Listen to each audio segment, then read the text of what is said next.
Boa tarde, pessoal. Eu sou um desenvolvedor de sistema. Muitos já pensam, pô, esse cara é um nerd, né? Se bem que o nerd está um pouco mais na moda hoje em dia, né? A gente, além de falar português, sei lá, espanhol, inglês, a gente costuma falar também algumas línguas tipo PHP, JavaScript, CSS. Parece complicado, mas é menos complicado que grego ainda. E essas, do mesmo jeito que as línguas humanas, né, foram capazes de criar países, foram capazes de criar sociedades mega virtuosas, né? A linguagem de computador, ela está, de certa forma, refazendo todo esse mundo, né? Refazendo toda essa sociedade criada pela língua humana. A gente hoje tem redes sociais, né, que tem a população de um país inteiro, de vários países. E esse tipo de redesenho da sociedade é muito novo. Há mais ou menos, sei lá, 20 anos atrás, a gente ainda trocava mensagens assim, né?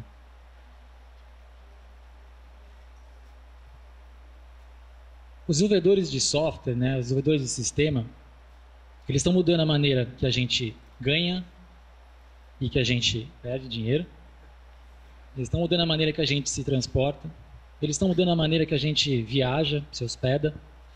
E até criaram a maior livraria do mundo, né, que é a Amazon.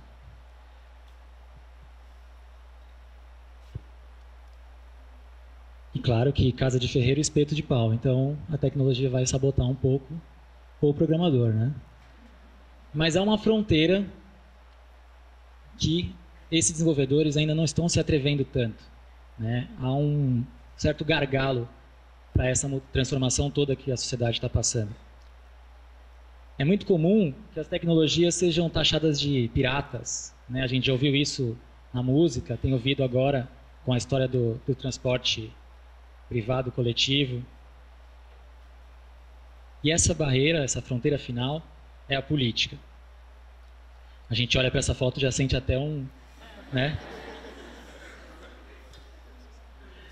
E é muito comum a gente ouvir falar assim, o problema é o sistema. Ou então, algum de seus componentes, né? A educação, saúde. E eu acho que é verdade mesmo, o problema é o sistema, porque quando a gente olha essas coisas assim, você percebe que tem algo muito errado, que o sistema está muito desregulado. Né? Esse é o recorde de trânsito em São Paulo, quase 300 quilômetros. Mas tem imagens piores até, né? Imagens como a gente vê acontecendo aí nos jornais, na TV todos os dias. E esse tipo de desregulação a gente costuma chamar no desenvolvimento de software, né, como um sistema ainda incompleto. Então é quase como se a nossa democracia fosse ainda estivesse na sua fase beta. Isso quer dizer que ela tem alguns bugs, quer dizer que ela tem imperfeições que a gente precisa tratar.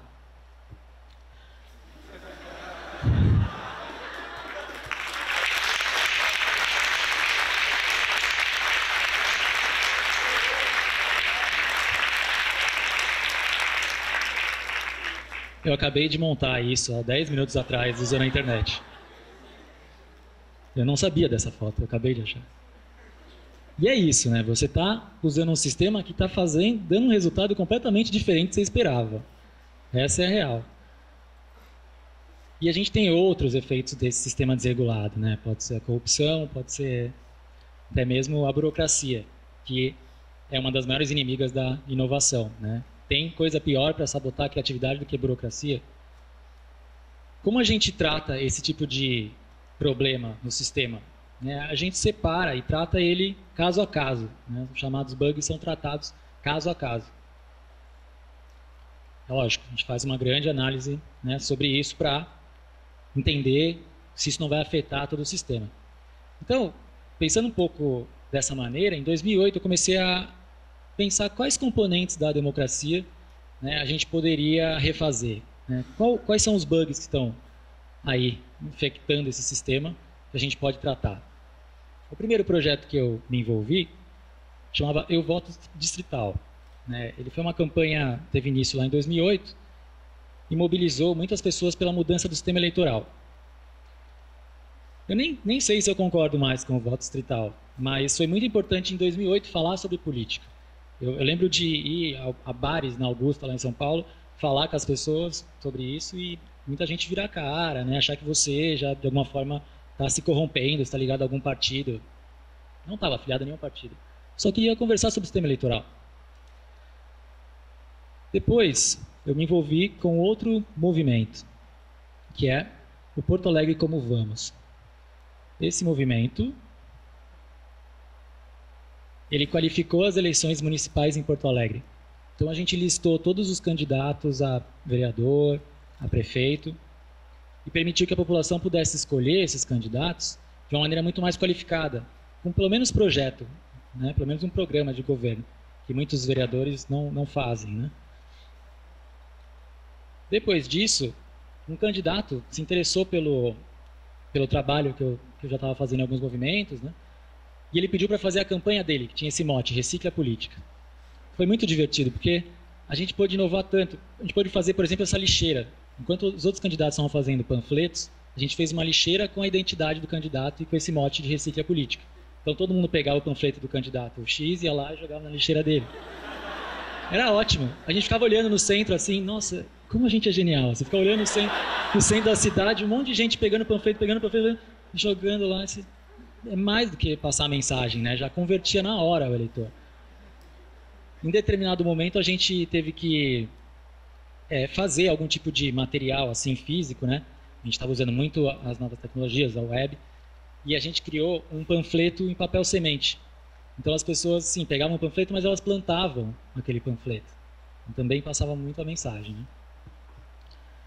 Depois, um outro vereador convidou para fazer um gabinete digital para ele, né? O Rio Grande do Sul tem essa tradição, né? Tanto com o orçamento participativo e até mesmo com esses gabinetes digitais. Esse vereador, ele foi muito inovador porque ele deixou o voto, né, lá nas assembleias da Câmara à disposição dos eleitores. Então você entrava no site e você votava por ele. Era uma maneira de experimentar aí uma democracia direta. Até que em determinado momento, eu entrei no sistema. Acho que o Matrix faz um bom paralelo a isso, né? O convite foi da Prefeitura de São Paulo para fazer a revisão do plano diretor estratégico da cidade. O plano diretor estratégico, ele tem um caráter mais urbano, mas ele pode afetar todo o rumo da cidade. E eu sabia que seria uma tarefa difícil, eu já tinha algum contato com a política, mas eu não sabia que ia ser impossível, praticamente. Esse tipo de trabalho, esse tipo de trabalho, ele não depende, claro, de uma pessoa só.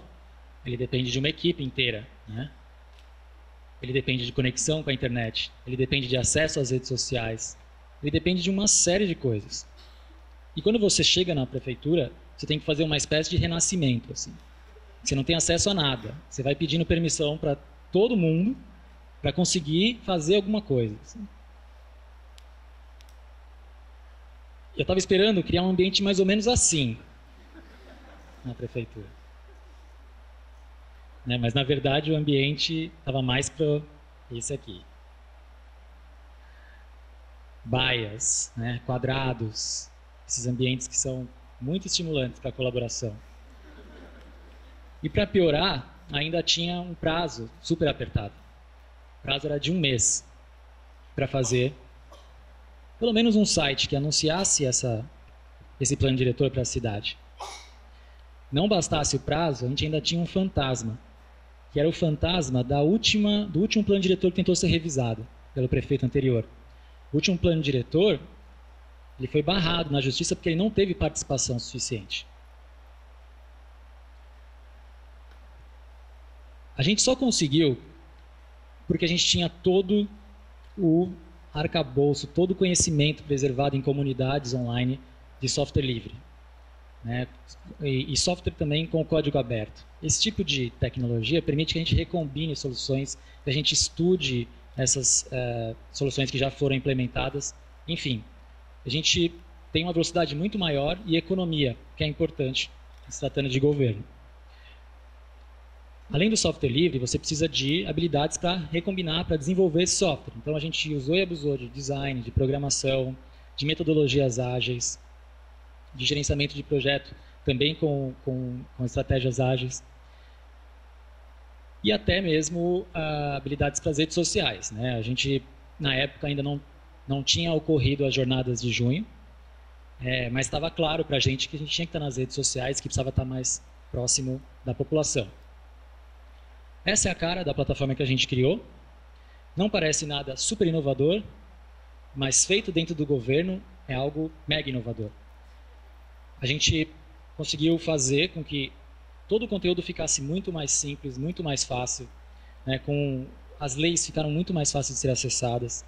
Os mapas da cidade, né, a gente conseguiu abrir completamente, permitir que designers pudessem recombinar esses mapas, estudar eles numa profundidade maior.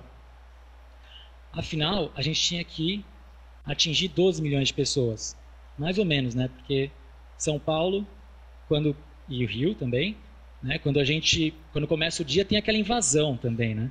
Então, imagina quanto a gente vive nessas cidades mesmo. Imagina, 12 milhões de pessoas. Você já tentou fazer uma estratégia com 5 amigos? É praticamente impossível se você fizer com 20, 30. Tenta fazer com 12 milhões. Então, a gente usou e abusou também de ferramentas participativas e colaborativas que permitiam que essa população não só enviasse sua contribuição, mas também que ela pudesse acompanhar o que os outros estavam escrevendo, até para que o conhecimento fosse somando, né? Um exemplo muito legal é esse mapa. Esse mapa, ele provocou a população, né, sobre quais os problemas e soluções que a gente teve, que São Paulo tem. E para fazer esse mapa, a gente teve que desafiar muita gente. Por quê? A visão comum a gente vai abrir a participação, um mapa da cidade, com um botão problema e um botão solução. Vai chover de problema, né? Vão avaliar mal a gestão, vai diminuir a popularidade, vão perder, sabe? Já começa todo um circuito negativo. A gente desafiou essa ordem praticamente e criou esse mapa. E para nossa surpresa, foi muito, não para surpresa de quem já conhecia as tecnologias, mas para surpresa de quem estava mais acostumado com a política pública, teve muito mais solução do que problema. Essa minuta que está à direita, ela é uma espécie de espelho da própria lei que foi depois para a Câmara e então sancionada pelo prefeito. Pô, eu acabei de dar um spoiler, já falei que a lei foi sancionada, mas tudo bem. Foi muito legal porque essa minuta online, ela permitiu que, por exemplo, o cara da construtora visse o comentário do arquiteto, sabe? Que eles conversassem. Não em audiência pública, que é aquela gritaria, aquela disputa pela fala, pela verdade. Não, num ambiente muito mais pacífico, que tinha um período muito mais tranquilo para a contribuição, que o cidadão ou qualquer um representante desses segmentos pudesse colaborar, às vezes, à noite de casa, tranquilo, né? Quem tem tempo para ir numa audiência pública hoje? É muito difícil, né? Somente nos horários que geralmente elas acontecem. Mas é claro, esses processos eles são importantes. Então a gente não só fez essa parte digital, como também contou com a sorte de ter uma equipe muito preparada para fazer a participação durante toda a revisão do plano diretor. Só que a gente pegou essa participação, que sim, aconteceram em audiências, oficinas e tudo mais, e levou também para o nível do software. Então esse é um exemplo de um encontro feito para as pessoas debaterem quais funcionalidades deveriam estar dentro do software. Porque cada funcionalidade é uma decisão política também. Se eu tiro uma funcionalidade, por exemplo, de enviar um problema, eu já estou afetando, né, consideravelmente aquela participação. Então a gente convidou também a população para opinar no software. E isso continuou lá. Hoje é uma política da controladoria do município. Basicamente, o que a gente fez com aquela secretaria, o que a gente fez com a revisão da lei, o que a gente fez com o projeto, que depois virou a lei, é tornar ele escalável e repetível, que é praticamente um mantra das startups, né? Como elas criam essas grandes inovações. Então a gente permitiu que muita gente pudesse contribuir sem aumentar muito os nossos custos e permitiu que, por usar o ambiente digital, essa nossa estrutura fosse repetível para cada uma das participações que a gente precisava fazer. E foram várias. Foram mais ou menos 3 fases de participação. Portanto, em 5 meses, a gente conseguiu 2 milhões de acessos. É muito, se você está falando de política. É muito, se você está falando de um plano diretor, né, uma lei que é um marco regulatório urbano. Então, esse processo, né, acabou atraindo muita atenção de movimentos mais conservadores. Esses movimentos tentaram, assim como fizeram com a outra lei, barrar essa nova. Mas ela não foi parada. Por quê? A gente conseguiu sistematizar toda a participação, a gente conseguiu usar todos os dados que estavam nas ferramentas, nessas tecnologias que foram criadas, para provar que a participação foi intensa. A gente tinha, por exemplo, álbuns de fotos de todas as audiências, todas as oficinas, com fácil acesso nesse site. Tudo estava muito pronto para ser sistematizado, para ser entregue caso precisasse. E quando você lida com a população, você precisa ter transparência, precisa ter abertura. Então é importantíssimo ter isso sempre pronto. O prefeito assinou, após um longo processo também, né, de passagem pela Câmara dos Vereadores, e hoje São Paulo já é reconhecida como uma cidade bem mais inovadora. Hoje São Paulo tem corredores de ônibus, hoje São Paulo tem uma cidade mais humana, uma cidade mais aberta. Esse trabalho todo ele foi até reconhecido pela ONU Habitat. A ONU selecionou a revisão do plano diretor em São Paulo e a plataforma Gestão Urbana como uma referência de design de políticas, como uma referência de governo eletrônico também, apesar desse nome ser meio também, né, assustador, governo eletrônico, TI. O que aconteceu no fim? Ou o que eu posso contribuir, de certa forma, para quem está hoje na universidade, para quem está, né, buscando fazer a diferença no mundo, como a gente está, acho que, fazendo um pouquinho. Um sistema mudou o sistema. Se o sistema está errado, a gente pode reprogramar. Se o sistema está errado, a gente pode desenvolver um novo. É óbvio que não foram só os criativos e jovens que entraram, né, na prefeitura comigo, que fizeram a mudança, mas sem nós, ela aconteceria? A gente espera alguma mudança das pessoas que estão fazendo as mesmas coisas há muito tempo? A gente vai ficar com o dedo, não vai tocar naquilo porque ali é sujo? Todas as culturas tiveram, né, em algum momento, os líderes escolhidos pelo povo, uma consulta ao povo caso fosse mudar suas regras, né, ou assembleias, eleições, audiências. Isso não é mais o que dá conta do processo democrático. O que a gente precisa fazer é criar um sistema novo. Vamos desenvolver essa nova democracia juntos? Obrigado.